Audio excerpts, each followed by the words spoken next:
आइए हम कुछ महत्वपूर्ण बिंदुओं पर चर्चा करें। सबसे पहले हम आते हैं भाजपा और संघ। इस बिंदु पर चर्चा करना बहुत जरूरी है।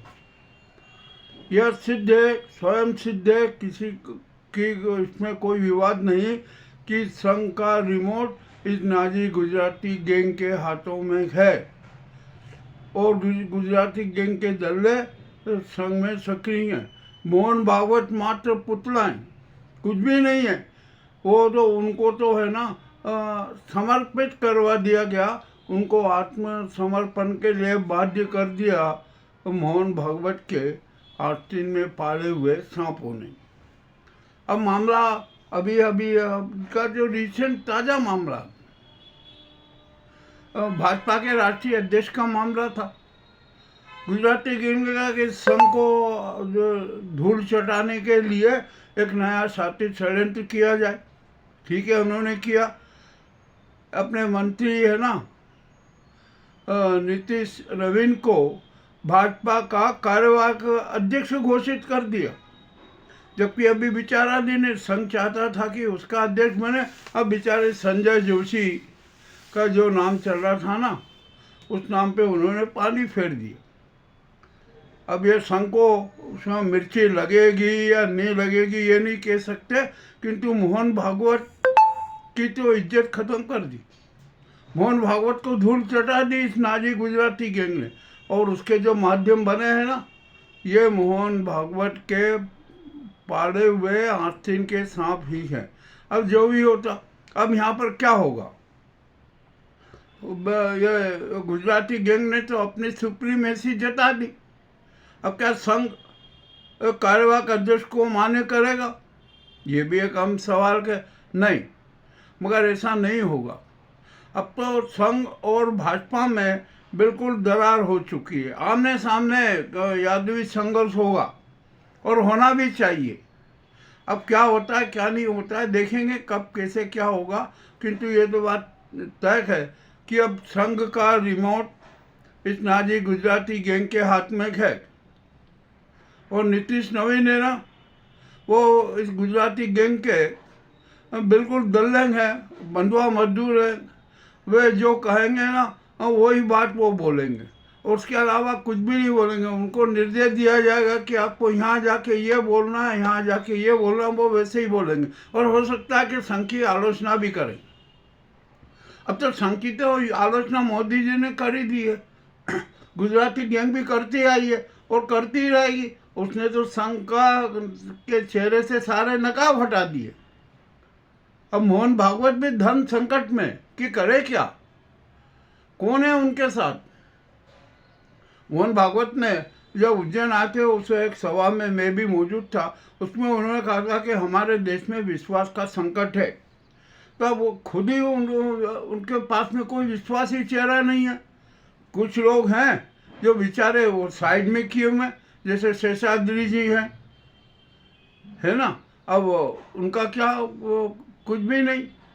अब यहाँ पर जो संघ ने जो अरुण कुमार ने जितना विश्वास किया था, उसका क्या परिणाम हुआ?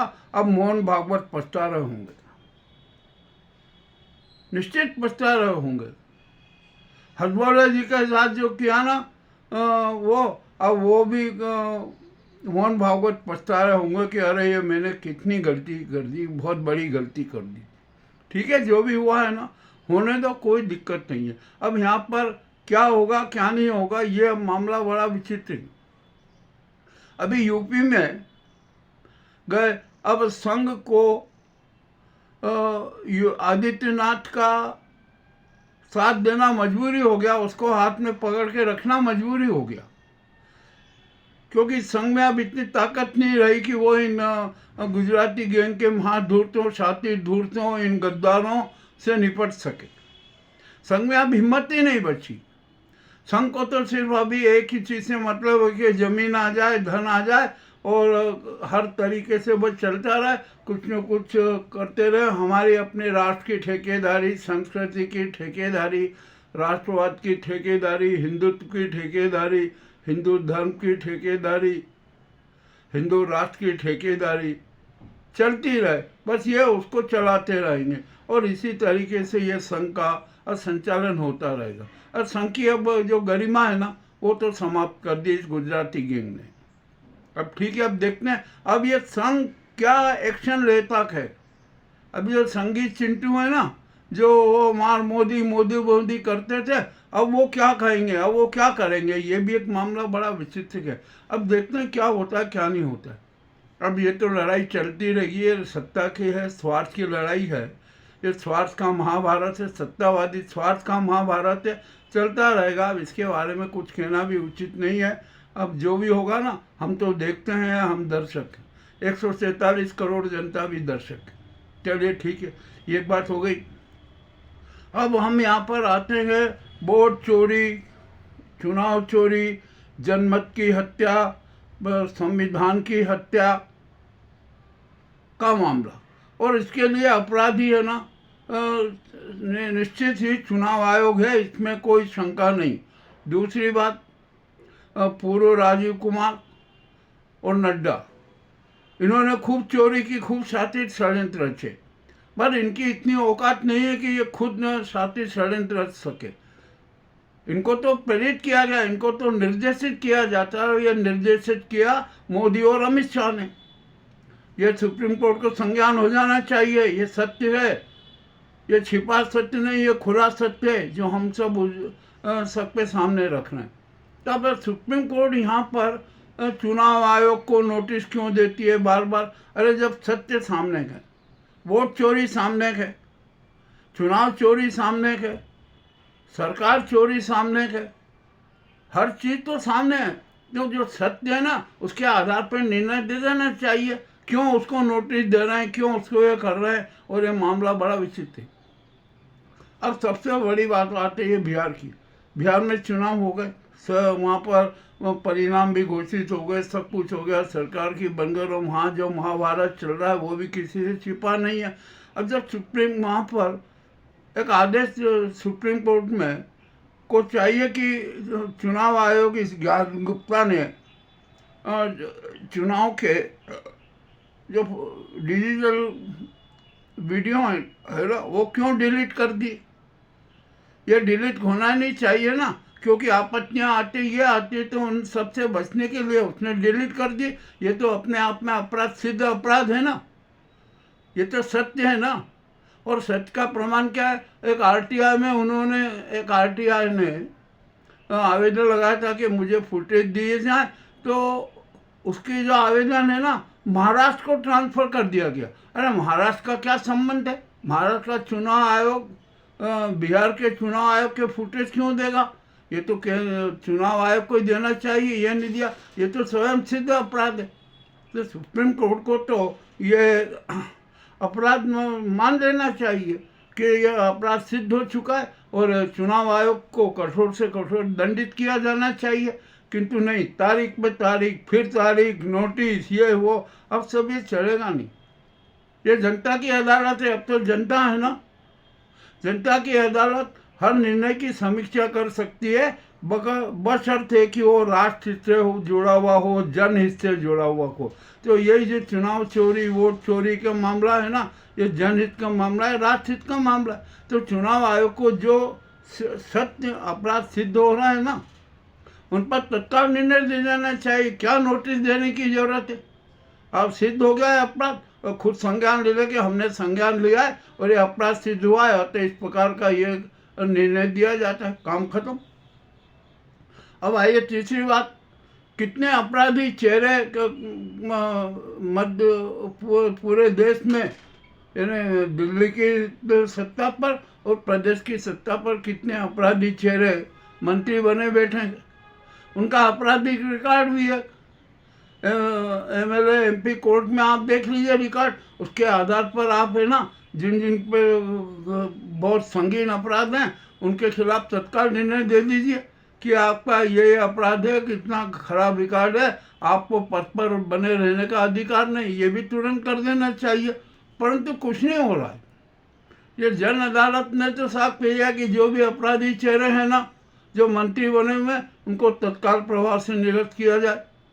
और उनको हमेशा के लिए आजीवन चुनाव लड़ने के लिए अयोग्य घोषित किया जाए, तो सरकार को ने एक बयान दे दिया कि अरे नहीं नहीं, ये तो हमारा व्यवस्थापिका का अधिकार है, सुप्रीम कोर्ट कैसे करती है। अरे सुप्रीम कोर्ट सब कुछ कर सकती है, ये किसी से छिपा नहीं है।